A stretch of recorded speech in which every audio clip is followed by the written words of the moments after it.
Ancient forests maintain the balance of life on Earth. They house around 2/3 of the world's land-based species of plants and animals. The remaining tracts of forests influence day-to-day weather, but also help to keep the climate stable over time. Tropical forests cover only 7% of the world's land surface, but they store vast amounts of carbon. Logging and burning releases that carbon into the atmosphere, contributing to climate change.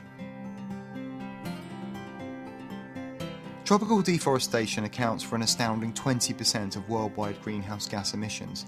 That's more than all of the aeroplanes, cars and trains put together.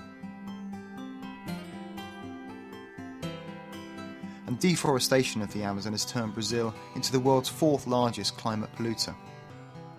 Since 1999, Greenpeace has been working in the heart of the Amazon to investigate and expose the threats to this forest and to come up with solutions that will stop deforestation.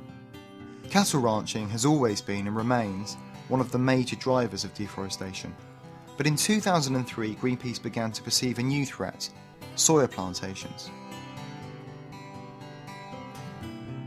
Europe's appetite for cheap protein, and in particular for low-cost chicken feed to supply supermarkets and fast food restaurants, was driving a massive expansion of agricultural lands deep into the Amazon forest.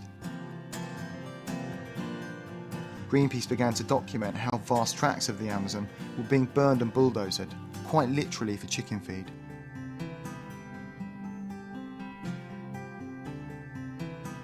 With the controversial construction of this soya export facility in Santarém, Greenpeace began working with the local community and Brazilian organisations on the ground to expose the destruction and stop further expansion, and we began a 3-year investigation to find out who was responsible. In April 2006, Greenpeace released the results in a report called Eating Up the Amazon, which tracked soy from illegal deforestation directly into the feed supplies of a handful of supermarkets and fast food corporations. We began a campaign to rally consumers to demand change and put an uncomfortable spotlight on some of the world's biggest brands. To their credit, McDonald's was one of the first to respond, and along with other corporate soya consumers, joined with Greenpeace in bringing the major soya traders in Brazil to the negotiating table. The conclusion was a moratorium on the purchase of soya from newly deforested areas in the Amazon, and agreements to improve tracking of soya to avoid destructive purchasing.